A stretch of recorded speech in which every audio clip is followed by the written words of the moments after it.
New at 10, an invasion by thousands of migratory birds has taken over a Del Valle man's property.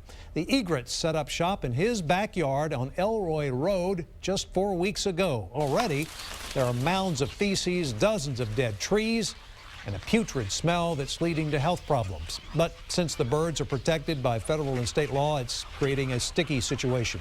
Tonight, our Omar Lewis finds out what homeowners can do if this infestation happens. It's a story you'll see only on KXAN. It's an infestation. I love birds.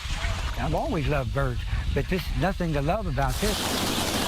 It's a scene from an Alfred Hitchcock movie that is now a major problem for property owner Frank Bauer. It's infringing on my rights to fresh air, my rights to trees. It's an invasion. Thousands of migratory egrets have picked his yard to nest this year, leaving behind droppings, killing off his trees, and affecting his income. Yeah, these people here moved. He usually rents out property on his land, but this year things are different, and his current tenants are now struggling to stay. They got a smell about them. I can't describe it, but there's a smell about them. I usually just come home from work, go straight in the house, and that's it.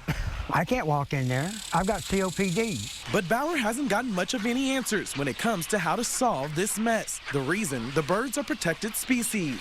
Texas Parks and Wildlife says this isn't unusual, but unfortunately at this stage of the infestation, there's not much they can do. All they recommend is that homeowners stop the first group from ever nesting when they get here in March.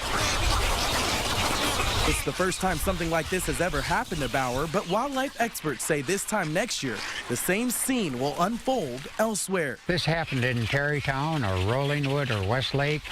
What would those people do if their trees died? The birds are expected to migrate again in August, but the destruction, that'll be around for quite some time. Sooner or later, they'll move on and bother somebody else for a while. Omar Lewis, KXAN News.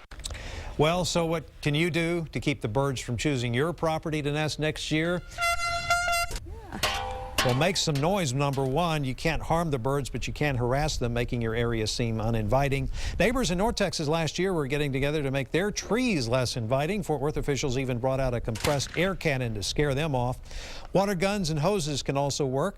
You can also cut back trees, taking away some of the prime nesting spots. And you can deploy dummies like balloons with eyes that look like predators to scare the birds away.